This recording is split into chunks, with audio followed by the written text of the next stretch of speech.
Hello everyone, कैसे हैं आप लोग। आई होप कि आप लोग बहुत अच्छे होंगे। तो चलिए आज की क्लास में आप सभी को मोस्ट वेलकम है। आज हम लोग जानेंगे शैशवावस्था तथा बाल्यावस्था में खेल के बारे में कि शैशवावस्था और बाल्यावस्था में खेल क्यों जरूरी है, इससे क्या महत्व है। तो इस पर आज हम लोग विस्तृत जानकारी है जो प्राप्त करेंगे, क्योंकि खेल है जो बहुत ही क्या है तो महत्वपूर्ण है। तो सबसे पहले क्वेश्चन आपका है जो इस तरह से पूछा जा सकता है कि शैशवा अवस्था तथा बाल्यावस्था में खेलों पर प्रकाश डालिए, खेल संबंधी सिद्धांतों का वर्णन कीजिए। ठीक है, तो सबसे पहले आगे जानते हैं गेम्स इन इन्फेंसी। ठीक है, शैशवा अवस्था में खेल। तो खेल बालक के जीवन का क्या है, तो आप लोग जानते हो कि खेल है जो बालक के जीवन का एक आवश्यक क्या है तो अंग है, एक बॉडी है। बालक का अधिकांश समय है जो क्या चीज में तो खेल में ही बीतता है। कोई भी छोटा बच्चा को देखिएगा तो उसका जो अधिकांश समय है जो किस में बीतता है, खेल में ही बीतता है। बालक जब एक हाथ से दूसरे हाथों में किसी वस्तु को रखता है या फिर किसी वस्तु को फेंकता है तो वह उसके लिए क्या है तो उसके लिए खेल ही है। क्योंकि बचपन का खेल क्या हो सकता है, गुड्डा गुड़िया जो खिलौने रहेगा, तोड़ेगा फोड़ेगा, मुंह में लेगा, बीगेगा इधर से इधर, ये सब क्या है तो उसके लिए एक है जो शैशवावस्था में उसके लिए एक खेल है। यानी सभी है जो खेल माना जाएगा। बालक खेल को इसलिए पसंद करता है कि वे उसके लिए सरल ना होकर क्या होता है तो कठिन होता है। शैशवा अवस्था में सरल प्रकार के खिलौने बच्चों के लिए अच्छे रहते हैं, जैसे नरम गुड़िया हो गया, उन्नी के खिलौने जिसमें पशुओं के क्या है तो आकृति बना हुआ है, बालक पसंद करते हैं। 2 वर्षों की अवस्था में बालक नकल करने लगता है। जैसे ही बालक के जब 2 वर्ष होता है तो वह नकल करना क्या कर देता है स्टार्ट कर देता है। ठीक है, जैसे माँ बाप तथा भाई बहन करते हैं वैसे ही नकल करने का क्या करता है तो प्रयास करने लगता है। शैशवा अवस्था में बच्चे अपने ही स्तर पर अपने आप खेलना है जो क्या करते हैं तो पसंद करते हैं। वह है जो शैशवा अवस्था में बच्चे हैं जो खुद से खेला करते हैं। कुछ उसके सामने रख दीजिएगा तो उससे खेला करेंगे, गुड़िए से खेला करेंगे, कुछ ऐसा फिगर रख दीजिएगा उससे खेला करेंगे, खिलौने से खेला करेंगे।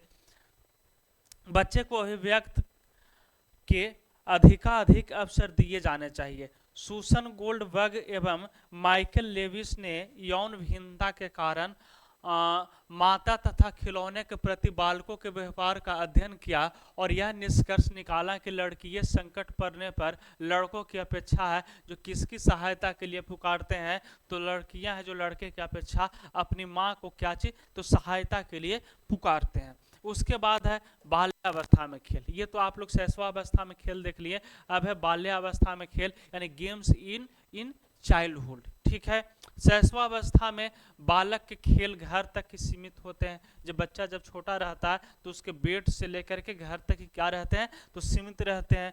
ठीक है, परंतु बाल्यावस्था में यानी जैसे ही बच्चा है जो शैशवावस्था से बाल्यावस्था में पहुंचता है तो उसमें खेल का क्षेत्र घर से बाहर हो जाता है। चोर सिपाही, आंख मिचौली, कोड जमाल, शाही, खो खो आदि है जो क्या चीज तो समूह में खेलना है जो बच्चे पसंद करते हैं।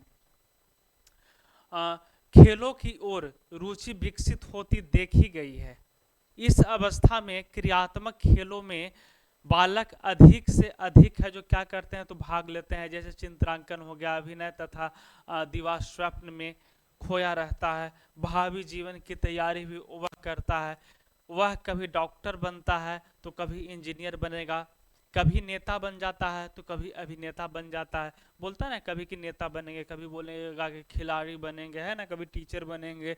स्वतंत्र अभिव्यक्त वाले खेलों से बालक के मन की कुंठाएं समाप्त होती है और उसे विकार के अवसर प्राप्त उसे सॉरी विकार के नहीं बल्कि उसे विकास के अवसर प्राप्त होते हैं। इस अवस्था में रचनात्मकता की ओर भी उसका ध्यान है जो क्या रहता है तो खींचता है।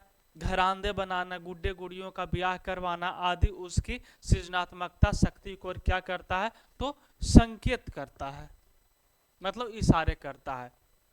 जरसील्ड ने खेलों के द्वारा प्रसन्नता तथा संतुष्टि की प्राप्ति की ओर संकेत किया है। उसकी प्रसन्नता उसके अधिक सक्रिय करती है। जो खुशी वह खेल से प्राप्त करता है वह उसकी अपनी खोज होती है। खेल में क्रोध, आक्रमण आदि की अभिव्यक्ति भी होती है। दूसरे को सताना, शुभकना, अभद्र होना, अत्याचार करना, फिर क्या करता है बालक है जो बदले लेने के लिए सोचता है, बदला लेता है, अथवा समाज विरोधी कार्य भी प्रकट होता है। ऐसी अवस्था में अभिभावकों का दायित्व यह हो जाता है कि खेल की दिशा बदले और परिस्थितियां बदले। उसके बाद है खेल का सिद्धांत, प्रिंसिपल्स ऑफ गेम्स। खेलों की अभिव्यक्ति तथा आवश्यकता को देखते हुए विद्वानों ने अनेक प्रकार के, देखिएगा कि अनेक सिद्धांतों की कल्पना की है। कुछ इसका जो सिद्धांत है वह निम्न प्रकार के दिया हुआ है। जैसे आपका पहला हो जाएगा भावी जीवन की तैयारी का सिद्धांत। इसमें कार्ल ग्रूस द्वारा प्रतिपादित यह मत अधिक प्रख्यात है, मतलब अधिक विख्यात है। उनके अनुसार बालक मूल प्रवृत्त्यात्मक कार्यों में लगा रहता है। बच्चे पशु पक्षियों को प्यार करते हैं, लड़कियां गुड़ियों से खेलती है। ये सभी खेल भावी जीवन की संभावनाओं को क्या करता है, तो प्रशिक्षण देता है। ठीक है। सेकंड देखिएगा मूल प्रवृत्त्यात्मक सिद्धांत। तो इसमें देखिएगा कि इस सिद्धांत में प्रतिपादक विलियम मैकडूगल है। कौन है? विलियम मैकडूगल है। उनके अनुसार खेल बालकों की प्रवृत्तियों पर आधारित होते हैं। वे कहते हैं कि खेल पूर्व पक्व मूल प्रवृत्तियों द्वारा निर्धारित होते हैं। इनमें अनेक मूल प्रवृत्तियों को परिपक्वता प्रदान करने की क्या होती है, तो प्रवृत्ति पाई जाती है। वहीं थर्ड नंबर देखिएगा कि अतिरिक्त शक्ति का सिद्धांत। इस मत के प्रतिपादक कौन है, तो हर्बर्ट स्पेंसर है। थर्ड नंबर है जो अतिरिक्त शक्ति का सिद्धांत है। तो याद रखिएगा कि इस मत के प्रतिपादक कौन है, तो हर्बर्ट स्पेंसर है एवं सीलर है। ठीक है। इनके मतानुसार खेलों द्वारा मनुष्य की अतिरिक्त शक्ति न्याय होती है। बालकों में यह शक्ति अधिक पाई जाती है। उन्हें कोई शारीरिक मानसिक कार्य नहीं करना पड़ता है, परंतु बहुत सी क्रियाएं ऐसी होती है जिनमें अतिरिक्त शक्ति की क्या होती है, तो आवश्यकता नहीं पड़ती है, यद्यपि वो शक्ति के निर्माण का माध्यम है। यह सिद्धांत यह नहीं बताता कि खेल किस प्रकार की एक निश्चित रूप का क्या है, तो ग्रहण कर लेते हैं। चौथा है पुनर्प्राप्ति का सिद्धांत। ये सिद्धांत क्या है, तो इस मत का प्रतिपादन लोजारस ने किया था। उनके अनुसार जो खेल है, तो खेल के द्वारा व्यक्ति अपनी खोई शक्ति को क्या करता है, तो पुनः प्राप्त करता है, और जो मनुष्य है यानी बच्चे हैं जो क्या हो जाते हैं, तो स्वस्थ का अनुभव करता है। उसके बाद है पुनरावृत्ति का सिद्धांत। पुनरावृत्ति सिद्धांत का प्रतिपादक कौन है, तो स्टेनले है, जी स्टेनले हॉल। इनके अनुसार व्यक्ति उन्हीं खेलों को खेलता है जिनमें उसके पूर्वजों का विकास हुआ था। दौड़ना, भागना, काटना, लड़ना, निर्माण करना आदि क्या है, तो एक प्रकार के खेल ही हैं जो मानव के पूर्वज आदि काल से करते आए हैं। हॉल के अनुसार, कौन हॉल, तो जी स्टेनले हॉल बताते हैं कि प्रजातीय रूप में वास्तविक खेल नया नहीं है। मैं खेल को ज्ञातमक आदत के रूप में भूतकालीन प्रजाति की आत्मा के रूप में एवं आधारभूत कार्य है जो मानता हूँ। उसके बाद छठा नंबर देखिएगा कि खेल ही क्या है, तो खेल ही जीवन है। इस मत के प्रतिपादक जॉन डीवी हैं। कौन? John Dewey. जॉन डीवी कहते हैं कि क्या है, तो खेल ही है जो क्या है, तो जीवन है। उनके मत अनुसार सभी मनुष्य सक्रिय होते हैं, वह हर समय किसी न किसी कार्य में लगे रहते हैं। यह है जो सबसे महत्वपूर्ण आपका है। क्रियाशीलता मनुष्य तथा जीवन दोनों का गुण है। खेलों में अंतर अवयव उद्दीपन से जीवन क्या होता है, तो सुख दुख का अनुभव होता है, यानी जीवन सुख दुख का अनुभव करता है। जीवन की पीड़ा से छुटकारा पाने के लिए व्यक्ति है जो किसका सहायता लेता है, तो खेल की सहायता लेता है। उसके बाद है रेचन सिद्धांत। रेचन सिद्धांत है जो अरस्तु ने प्रस्तुत किए थे। अरस्तु ने इस मत का प्रतिपादन किया था।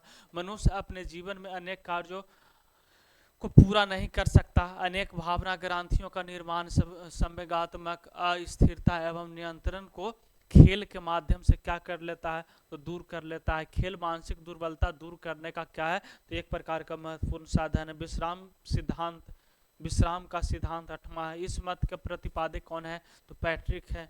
उनके अनुसार थकान को दूर करने के लिए विश्राम है जो क्या है, तो आवश्यक है। पैट्रिक का विश्वास है कि आधुनिक सभ्यता अवधान के केंद्रीकरण, भावात्मक तथा तर्क एवं सूक्ष्मतम मांसपेशियों पर निरंतर दबाव डालती है, इससे थकान दूर होती है। इसलिए थकान को दूर करने के लिए क्या है, तो खेल है जो आवश्यक है, इनसे विश्राम मिलता है। उसके बाद है पूर्वाभिनय का सिद्धांत। पूर्वाभिनय सिद्धांत के प्रतिपादक कौन थे, तो मेल ब्रेक थे। इस मत का विकास कार्ल ग्रूस ने किया। कार्ल ग्रूस के अनुसार खेल द्वारा बच्चे अपने भावी जीवन का अभिनय करते रहते हैं। कुत्ते पिल्ला दूसरे कुत्तों के पिल्लों के साथ खेलता है, मुंह में कपड़ा उठाकर भागता है। मानव शिशु भी ठीक उसी प्रकार भावी जीवन की तैयारी करने के लिए अनेक प्रकार के है जो खेल खेलता है। बच्चों द्वारा घरौंदे बनाकर खेलना उसी अभिनय का क्या है, तो उसी अभिनय का एक दृश्य है। तो इसी के साथ आज की क्लास को समाप्त करते हैं। तो ये वाला क्वेश्चन है जो आपके एग्जाम में पूछा जा सकता है फर्स्ट ईयर में। यहाँ पर सेकंड ईयर प्लस मिस्टेक है, ये जो क्लासेस है जो फर्स्ट ईयर का है, ठीक ना, फर्स्ट ईयर का। तो चलिए मिलते हैं अगले क्वेश्चन के साथ, तब तक के लिए बाय बाय।